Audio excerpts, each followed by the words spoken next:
They looked at me with pity, their eyes filled with smug assumptions, as if my empty wallet defined the entirety of my existence. To them, I was nothing more than a burden, a relic of the past who had outlived usefulness and wealth. Whispers floated through family gatherings how I had squandered opportunities, how I would live out my days penniless and dependent. Each word stung, not because I lacked means, but because they believed the illusion they had woven around me. What they didn't know, what none of them even suspected, was that behind the quiet exterior I had secured my future long ago. Buried within the walls of my home rested a safe, heavy with secrets and worth $12 million. The fortune wasn't just money. It was proof of foresight, resilience, and the refusal to let others write the ending of my story. In the beginning, life in our family still carried the warmth of tradition. Meals around the long wooden table echoed with laughter, stories of old journeys and memories of sacrifices made by those who came before us. My children and their spouses would nod respectfully when I spoke, though sometimes with a distracted politeness that hinted more at obligation than genuine interest. Grandchildren darted in and out of rooms, their innocent giggles reminding me why endurance had been worth it. On the surface, we were bound by love, history, and loyalty. Yet beneath that warmth, cracks had begun to form. It started subtly questions about my health that seemed less about care and more about longevity. Concerned tones carried an undercurrent of calculation. Are you eating well? Managing your expenses? They'd ask, their voices dipped in pity. Slowly, a narrative emerged that I was frail, dependent, and most importantly, without means. They began to assume my past earnings had evaporated into nothingness, that my life's work had been reduced to survival. With each assumption, their behavior shifted. Invitations became conditional, conversations peppered with casual dismissals. Advice I once offered on finances or property matters was brushed aside with a patronizing smile. Times have changed, they'd say, as though wisdom expired with age. Some even spoke in hushed tones, assuming I couldn't hear, speculating about how much longer I could manage, how soon they might need to step in. There were still moments of genuine affection, grandchildren climbing onto my lap, a daughter bringing me soup when I caught a cold butt. Even these gestures seemed overshadowed by a collective belief that I was powerless. What they didn't realize was how carefully I observed them, how clearly I could see the line between love and opportunism. Their pity was a mask, thinly veiling greed and entitlement. They believed I had nothing left to protect, nothing left to give. What they could not imagine was that the truth, sealed tightly within the iron door of my hidden safe, would one day shatter every assumption they had ever made about me. The story of the $12 million fortune did not begin with sudden luck or inheritance. It was born out of decades of sacrifice, discipline, and choices that others rarely noticed. In my youth, opportunities were scarce, and every penny earned came through calloused hands and sleepless nights. I worked jobs that demanded more than they paid, always saving what little I could. While others spent freely, I tucked away small amounts, teaching myself patience, teaching myself that wealth was not in what one flaunted, but in what one preserved. The first breakthrough came with a small piece of land purchased when no one saw value in it. I tended it carefully, watching its worth rise year after year. That land became the seed of opportunity, sold at the right time and reinvested with care. Over the years, I studied markets quietly, never boasting, never drawing attention. Stocks, bonds, and properties became silent companions, investments chosen not with greed, but with foresight and persistence. But the journey wasn't without its struggles. There were moments when bills stacked higher than hope, when illness threatened stability, when sacrifices had to be made. Vacations were skipped, luxuries denied, and even simple comforts postponed so that the savings could grow untouched. While others measured success in possessions, I measured it in quiet stability. Every dollar represented a moment of resilience, every account a shield against uncertainty. Why hide it then? Because money changes people. I had seen how the scent of wealth could corrode trust, turning kindness into calculation. I wanted my family to love me for who I was, not for the balance in an account. Secrecy became my shield protecting not just my dignity, but the integrity of relationships. The fortune symbolized independence, proof that despite age, I was never helpless, never entirely dependent on anyone's mercy. The safe itself was more than steel and locks it, was a symbol of survival, of victories no one else had witnessed. I carried the secret quietly, watching the family assume I had nothing. Each dismissive glance, each patronizing word only deepened the irony. They saw fragility. I held strength. They saw emptiness. I held $12 million in silence. The day would come when that silence would break, and when it did, the truth would rewrite everything they thought they knew about me. It began subtly, almost too quietly to notice. A dismissive shrug when I offered advice, a polite but impatient nod as though my words were relics of a time long gone. At first, I brushed it aside, telling myself that the younger generation had their own ways, that perhaps my role was simply to step back and observe. But the cracks widened quickly and soon. They were impossible to ignore.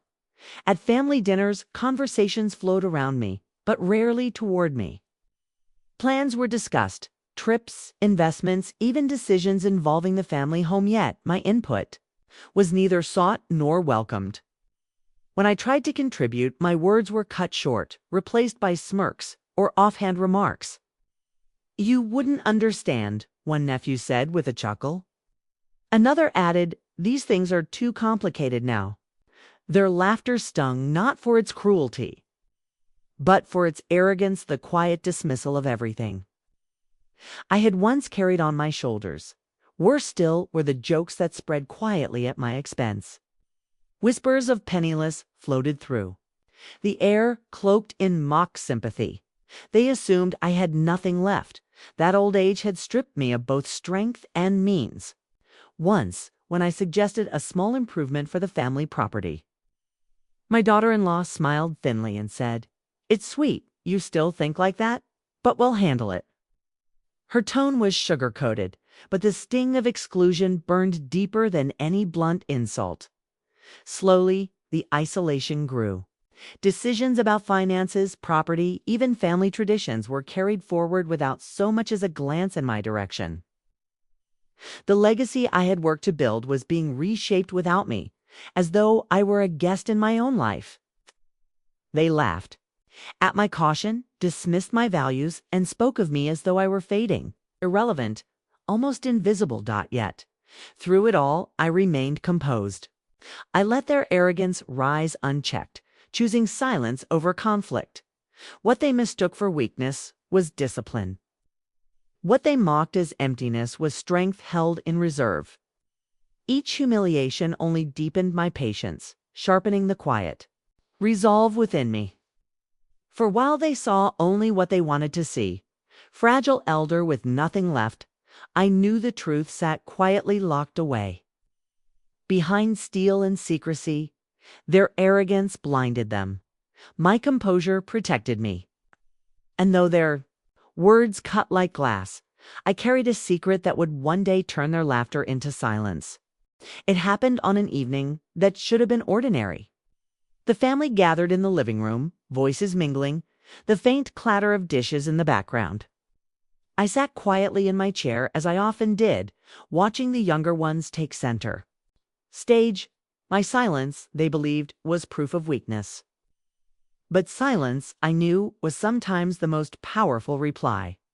The conversation turned, as it so often did, to money. My son-in-law was the first to laugh, boasting of his new car, his plans for another investment. Others chimed in, proud of their ventures. I sat with a gentle smile, neither envious nor impressed. That was when the remark came, sharp, cutting, and deliberate. "At least we don't end up old and penniless." My daughter-in-law smirked, her eyes sliding toward me. Laughter rippled across the room, small chuckles swelling into something heavier. Even those who did not speak joined in with knowing looks, as though the statement were truth carved in stone. The sound of their laughter cut through me, sharper than any blade. Heat rose in my chest, not from anger, but from the raw sting of betrayal. These were the very people I had raised, guided, and sheltered. To them, I had become nothing more than a punchlina relic, stripped of respect and worth. I wanted to speak, to remind them of the nights I had worked until my body ached, of the years I had sacrificed so they could live without fear. I wanted to shout of the legacy I had preserved, the future I had already secured for them. But the words remained locked inside me. For what good would they do? To reveal my truth now in a burst of emotion would cheapen it. So, instead, I bowed my head. I let them believe their laughter had broken me. My hands trembled slightly on the armrest, my eyes dampened with tears I did not bother to hide. To them, my tears were proof of fragility, proof of emptiness. And in their arrogance they smirked wider.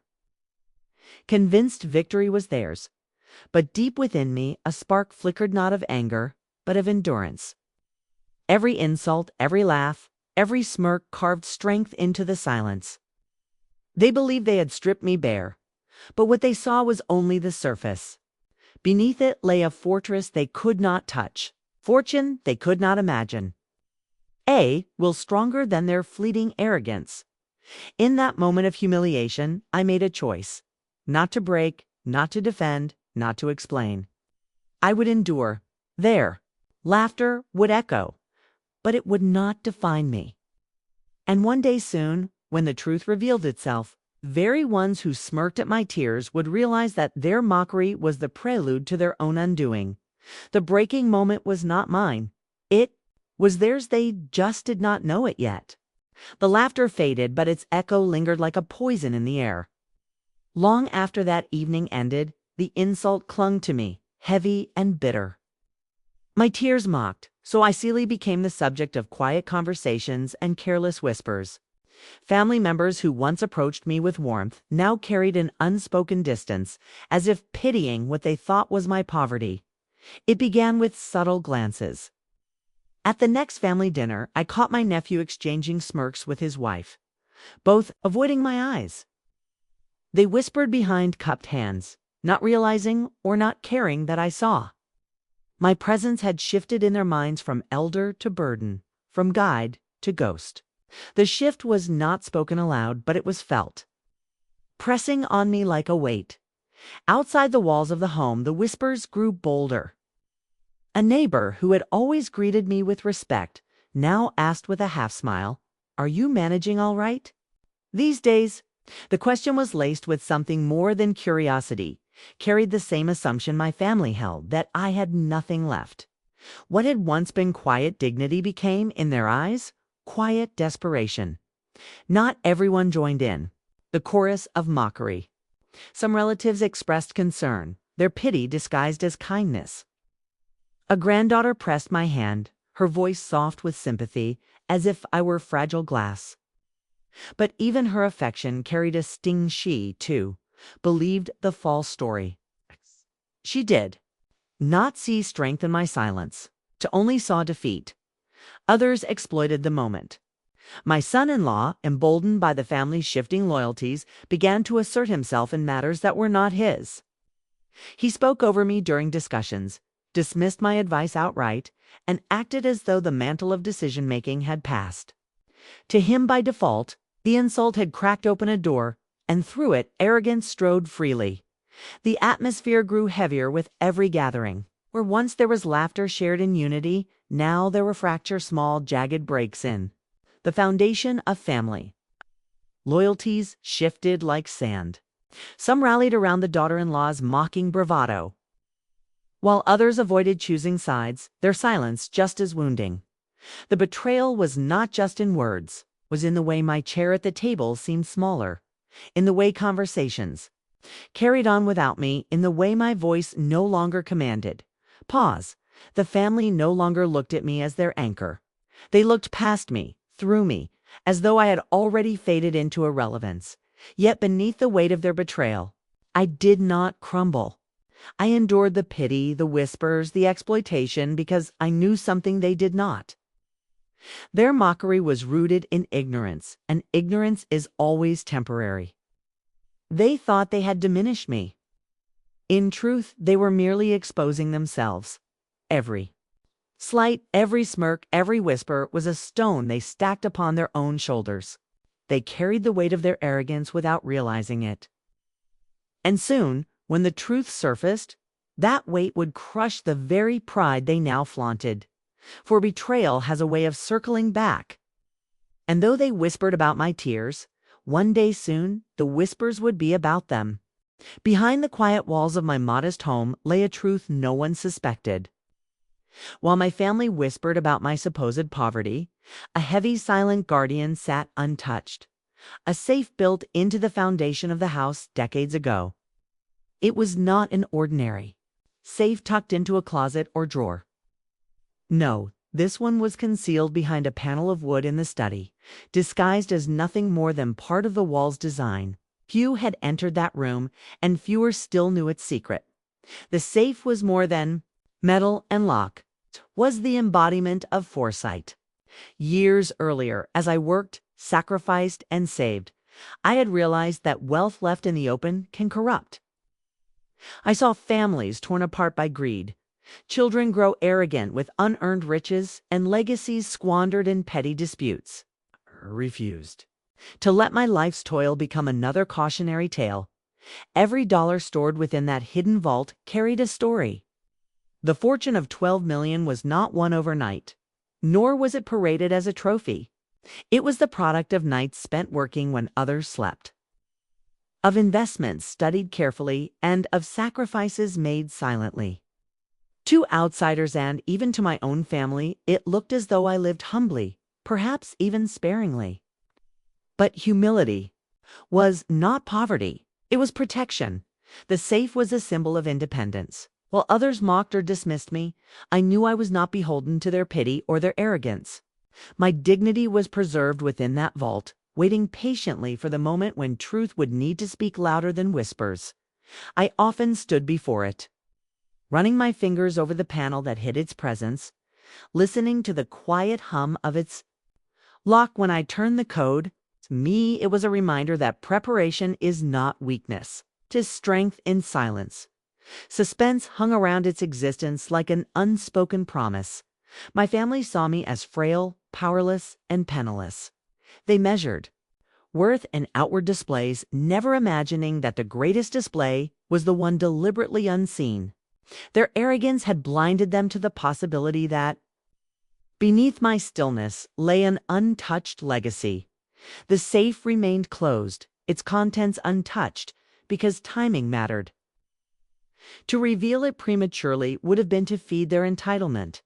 But to reveal it at the right moment, that would shift everything. It would transform humiliation into triumph, pity into awe, arrogance into silence. And so, while they laughed at my tears, they did not realize I had been laughing in my heart. All along, not with cruelty, but with the quiet certainty that one day the safe would speak. The day of truth did not arrive with a shout, but with a quiet, deliberate calm. For weeks, I had endured the sideways glances, the whispered gossip, and the dismissive laughter. They thought I was weak, irrelevant, and most of all penniless. They believed their arrogance was unassailable, that their schemes to edge me out of family decisions or claim what little they thought I had left would succeed without resistance. It was during one of those family gatherings when their mocking voices grew boldest that the moment finally came.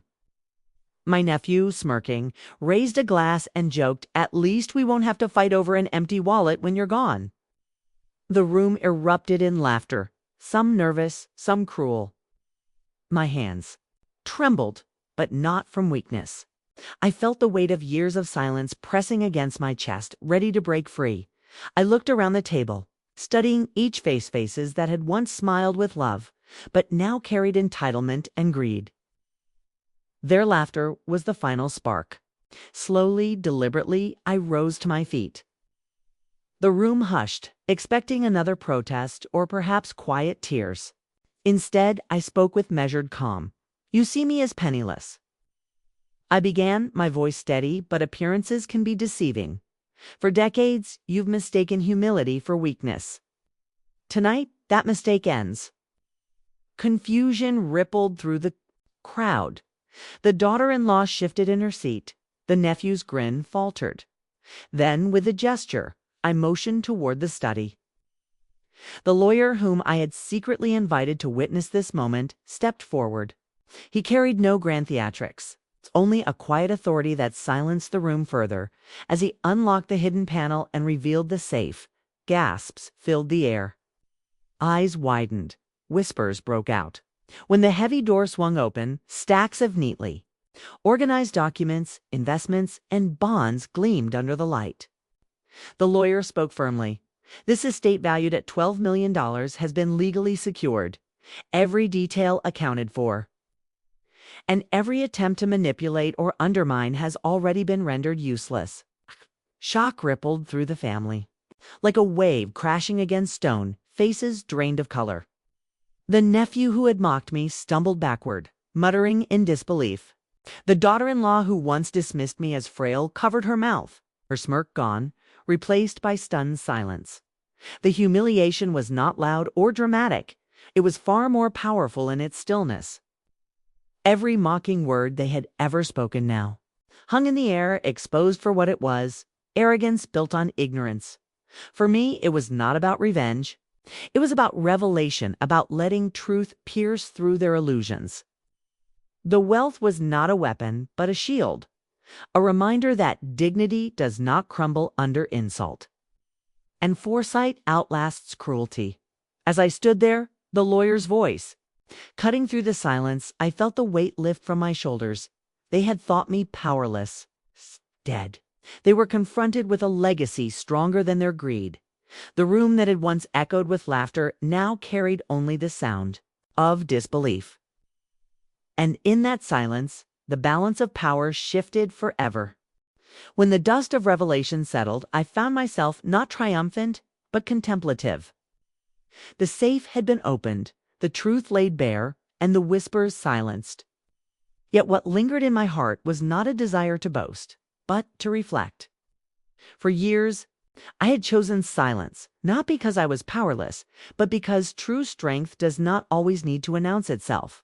Dignity, after all, is not measured by wealth or power, is measured by restraint, foresight, and the ability to endure with quiet grace.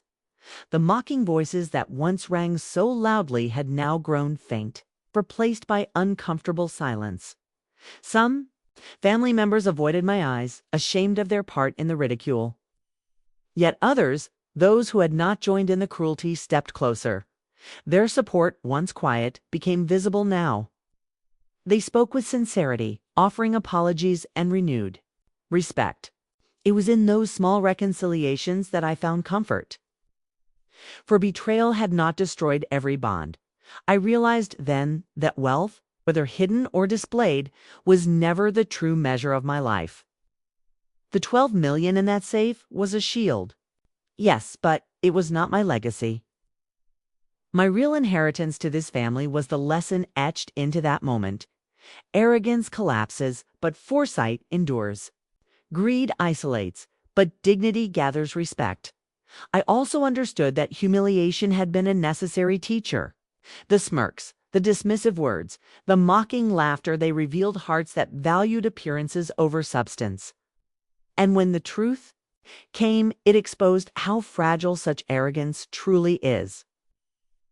Those who had leaned on cruelty now found themselves standing alone, isolated by their own choices. For me, reconciliation was not about pretending the past had not hurt. It was about choosing which ties were worth preserving and which were best left behind. The supportive ones, those who still valued love over greed, I welcomed closer. We shared quiet conversations, promises of renewed trust, and a recognition that family must be more than inheritance. As for the arrogant ones, I felt no need for revenge. Their punishment was already in motion, not by my hand, but by their own. Isolation is the natural consequence of arrogance, just as respect is the reward of humility. They now lived with the echo of their own laughter, a sound that no longer carried victory but shame. In reflecting on it all, I saw clearly that my years of preparation had given me more than financial security. They had given me peace, while others wasted energy on mocking. I had invested in resilience. While they dismissed me as penniless, I had quietly preserved my independence. That foresight became my strength, and that strength became my answer to betrayal. So, as I sat with a supportive few, I felt no bitterness. Instead, I felt gratitude that even through betrayal, dignity had not abandoned me. That even through insults, foresight had given me protection. And that even through greed, the truth had shone through at the right time. The lesson, clear as day, was this: arrogance may roar, but it always falls. Dignity may whisper, but it always endures. They thought I was penniless. They smirked, whispered, and dismissed me as if my worth had withered with time. To them, I was little more than a burden, stripped of power and relevance. But what they never realized, what they never even thought to consider, was that silence is not weakness. It is strategy. And behind my silence, behind my calm endurance, there was a truth waiting to surface. The safe, the fortune, the foresight that they could neither touch nor tarnish. When the moment came and the reality unfolded, it was not just about $12 million. No. It was about something far greater. It was about the power of patience, the strength of resilience, and the undeniable clarity that preparation outshines arrogance. Their laughter had been loud, but it was built on ignorance. My quietness, underestimated for so long, carried the weight of wisdom. And when wisdom finally spoke, their arrogance crumbled into dust. The true victory was never in their humiliation, but in my preservation. I had not only secured wealth, but safeguarded dignity. I had protected legacy, ensured independence, and proven that real strength does not need to shout it, only needs to endure until the right moment. Now, as I look back, I see their scorn as a gift, for it revealed who they truly were. I see my silence as a shield, for it kept my peace intact. And I see this safe not merely as a vault of riches, but as a symbol of foresight, the quiet preparation that turns vulnerability into power. So let them remember me not as the one they mocked, but as the one who endured with grace, who planned with vision, and who rose with dignity. True wealth lies not in the money they coveted, but in the resilience they underestimated. That is my closure, my strength, and my legacy.